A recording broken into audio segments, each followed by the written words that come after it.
Most of our listeners are within the United States, but today's guest reminded us that there's a whole world out there. Customer experience isn't solely U.S.-centric.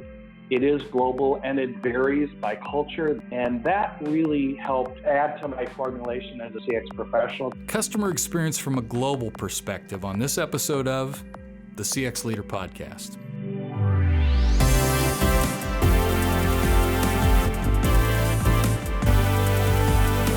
The CX Leader Podcast with Steve Walker is produced by Walker, a business consulting firm that helps our clients unlock the potential of their customer experiences by placing the customer at the heart of all their business decisions. You can find out more at walkerinfo.com. Hello, everyone. I'm Steve Walker, Chairman and CEO of Walker Information and host of the CX Leader Podcast, and thank you for listening. Here on the CX Leader Podcast, we explore topics and themes to help leaders like you leverage all the benefits of customer experience and help your customers and prospects want to do more business with you. Chances are you're listening to this podcast in the United States, where most of our listeners live. But we love the fact that we have listeners in Australia, Canada, the UK, India, and many other countries. And every once in a while, we need to be reminded that customer experience is just as important within a global context. My guest today has over 35 years' experience in business, and in addition to being a sought-out speaker on customer experience, he is the chairperson of the Board of Directors of the Customer Experience Professional Association, or as we like to call it, the CXPA. Bob Asman is the founder and CEO of Innovative CX Solutions, Inc., and we are delighted to have him join us for a conversation via Zoom. Bob, thank you for being on the CX Leader Podcast. Oh, thank you, Steve, for that nice introduction, and thanks for inviting me to the podcast. I'm looking forward to our discussion. Yeah, well, the CXPA is coming up, and you as the leader, I think it's very timely that we have you here on our Luminary series. Maybe just for the benefit of our listeners, Bob, if you could just give us a thumbnail sketch of your 35 years in the industry, kind of how you got into the customer experience space and what prepared you for where you're at today. Absolutely, Steve. And what's interesting is I didn't wake up one day and decide that I wanted to be a customer experience professional, and spent the early part of my career really working in a lot of the different functions of business. So I started out in retail and was in buying and merchandising and store management, and then moved into financial services and got into direct marketing and catalog, advertising, product management. And so really worked my way through all the different functions of the operation, and honestly, didn't realize that was preparing me well for what I was going to become in terms of a customer experience professional. Getting that exposure to each part of the business really helped me in the later years of my career. Worked for very large companies, Thomson Reuters, Ceridian, Carlson companies, in then we called it customer service. And that evolved into customer experience. I spent a lot of my career in global operations and globalization of operations for those companies, and really was given an opportunity by the president of one of those companies to get into customer experience and to really turn our customer service operations into more of a customer-centric, customer-focused operation. He was really visionary in those terms then. We didn't call it customer experience, but he was really visionary then about where he wanted to take the organization. And he became my mentor, and I eventually ended up really finding my passion in customer experience, probably 10 or 15 years ago. Well, that's a great introduction, and I got to unpack a couple of things here because they're themes that we've seen on the podcast over the past year and a half that we've been doing it. But one thing is that not too many people that ended up as CXPA professionals or customer experience professionals sought that out. Really, they actually were chosen for the task, and so that's kind of a common theme we see. I think it's interesting that you kind of came through retail into direct marketing, then into customer service, which to me is a very logical path. I've always been a fan of the retail employee. You know, the retail experience, that really is the ultimate direct competition, and where a lot of customer experience, I think, has its roots in terms of differentiating around a great customer experience. And then also the fact that you had a visionary CEO that really wanted to drive this. That is just another theme that we see on the podcast is it's a heck of a lot easier to drive this kind of change in your organization if you've got that top-down C-level support. Absolutely. And Steve, I might add too that when you reference the retail, one story in particular sticks with me even to this day.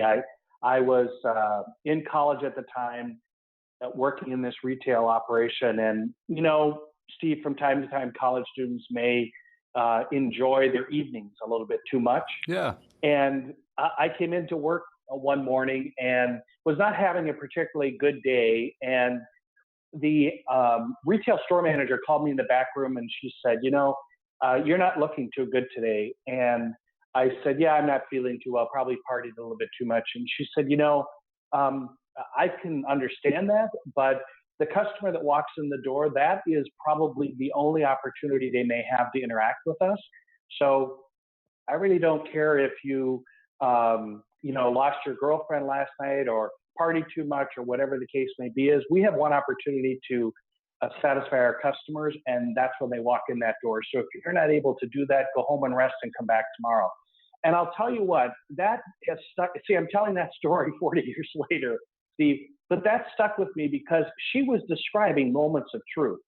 And she didn't call it that, but that's exactly what it was. And that really, for me, was the first time that I kind of began that journey around how do we constantly make sure that every moment of truth that we have with our customers is the best possible moment of truth that they can have with us. Yeah, that's a really intimate story you tell there, Bob. I can appreciate it because I've had to play hurt a few times in my career as well. But, it obviously had an impression on you as a young person. If I hear that a young person has some retail experience or experience in a restaurant, I know that they have the skills to deal with customers. Exactly. And at essence, you can have a finance degree, you can have a marketing degree, but if you really can't deal with customers at the transactional level, that may be the most important business skill that people ever have. So you were lucky to learn that early in your career and has obviously stuck with you. Probably that one day off had as much impact on you as many other days on the job. Exactly. Well, that's a great story. Some of your other experiences, what other things have kind of struck you along the way as you've gone through this journey in customer experience? Yes, I would probably focus a little bit on my global experience. And in the early 2000s, I had the opportunity to work with a company that was expanding globally, and actually built on that was subsequent companies that I worked with. And I think what globalization taught me is that, number one, customer experience isn't solely U.S. centric.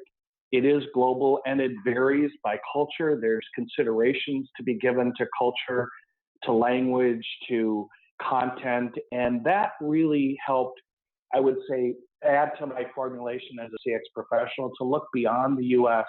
and to look at how we might take a company's CX experience that was defined in the U.S. and how do we expand that globally and how do we vary that? And is there a base experience that we want our organization to have, and how does that vary internationally? And so for a couple of the companies that I worked for, we use the term think global, act local. So you kept that global experience in mind so that the brand was consistent globally and the organization's accountabilities and responsibilities were global, but yet we recognize the importance of the local culture and language and what that diversification meant for the company. So for me, that kind of second half of my career where I spent time working in global locations and bringing an organization to a global level really helped formulate how I approach customer experience as a profession and as a technique for how to improve an organization's performance. That's fascinating, and it gives me an idea. I think we could do a series on globalization. We've had several guests that are managing a global program, and then I think back to our experience kind of being on the supplier side, Bob, and our historical sweet spot was the big complex enterprises that we were trying to roll up consistent metrics across a global footprint. So we too had a lot of experience in that. In that experience, did you get to do some travel? Yes, I did. I think at one time my peak was 85% of my time was in an airplane or traveling to a global location. So it was great, but a lot of people would say to me, "Oh, you get to go to these fantastic locations," and I'd say, "Really? I fly in, I work all day long, all evening, and I go home. So I don't get to sightsee a whole lot in these locations. We just don't have that opportunity." But spent a lot of time in Manila, in Warsaw, um, in India. Spent quite a lot of time in India in my early part of my globalization career, so to speak. And then in South America, we had a number of locations with Carlson in South America, and I spent time there. And all fascinating cultures and people and opportunity there as an organization and as customer experience professionals.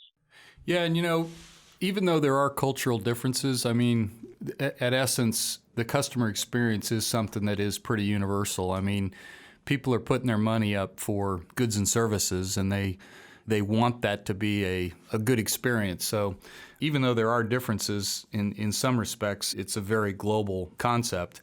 I think one of the things I noticed over my career in B2B, for example, a large enterprise customer that's being serviced globally by another organization, they want to have a consistent experience around the globe, overcoming whatever kind of circumstances there might be in the local market. So, and then be able to have that common experience no matter where they are in the world, right? Absolutely. And in fact, when I worked for Carlson Wagonlit Travel, we were the travel agency of record for some of the largest brands in the world. They were global. And they were global, right? And they were travelers that were, on the road 24 hours a day. So there was no such thing as a 8 to 5 US time zone. And that's exactly what those brands wanted for their travelers, was a consistent experience, regardless of what time of the day, where they were in the world, and what their issue was. They wanted a consistent experience. So the customers were asking for it, and certainly we had to respond to that and to have that consistent experience. I recall one story, and it was probably in the early 2000s. We happened to launch a new web survey for a client on a Wednesday night. However, Thursday morning in the U.S. was Thanksgiving, and I just happened to check my Trello at the time, if you guys remember what a Trello is. And sure enough, on Thanksgiving morning, we had some issues with the survey, but it was just Thursday in the rest of the world. It wasn't Thanksgiving Thursday, and that was one of the early globalization lessons that stuck with me for sure. Exactly, so true. All right, Bob, we're going to have you back on for our globalization series. We're going to come back and we're going to have some more fun with that. Well, that'd be fun, Steve, because just on a side note, I teach global operations strategy at the Carlson School of Management at the University of Minnesota. So I teach graduate students how to globalize their organizations. So that would be a lot of fun to join you on that, because it certainly is intriguing to me to see mid-level managers looking at how to operationalize their companies to be global, and it's certainly a hot topic right now.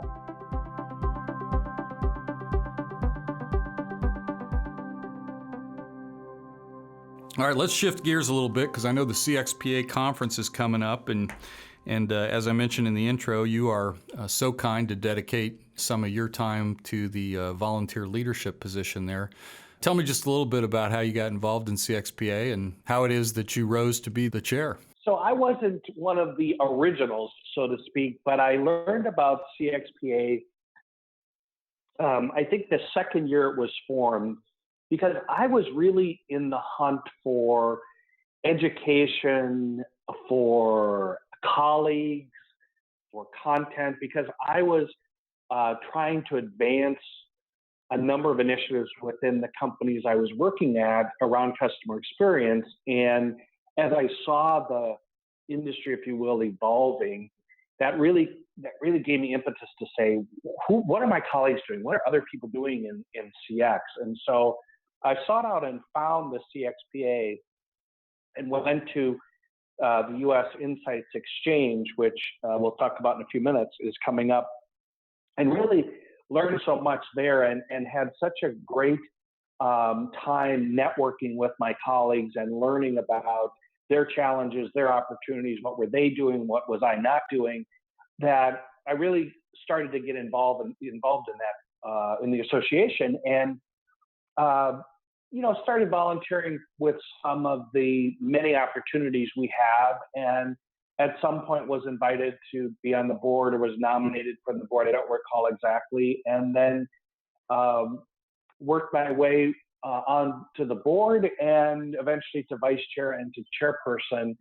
And it's really for me about giving back, Steve, because I was able to gain so much from the association over the past 7 or 8 years that I really felt a need to, how do I give back, and how do I, as part of my makeup, provide that knowledge that I have back to the association. And so I was honored to move into the chairpersonship at the beginning of this year, and really enjoying the fact that we're in transformation and transition right now as an association in response to our members. We are an association that's by members for members, and so we have the opportunity to continue to improve in response to what members are looking for from us as an association. Is the chair position, is it a one-year term or? Yes, so we have a succession plan in place. The vice chair serves for a year and then succeeds to chairperson, and then the chairperson succeeds to immediate past chair. So it would be a 3-year commitment in leadership at the CXPA. But you keep some continuity, and I think that's excellent governance for an industry association. But it just really shows the maturity of our industry that we have this resource today. And all of us are grateful for the people like you that are giving back and making the industry better for younger people. So we thank you for that very much. Tell us a little bit about the Insights Exchange coming up. So our annual U.S. conference is May 15th and 16th in Salt Lake City. There'll be some workshops on May 14th that attendees can sign up for. And we've got some great content lined up, a combination of our partners, our sponsors, our content providers, so to speak, our practitioners. Really, it's a jam-packed couple of days where even if you're a beginner or an advanced CX professional, you can gain valuable information and updates for what's happening in the industry right now and where is it headed. So, a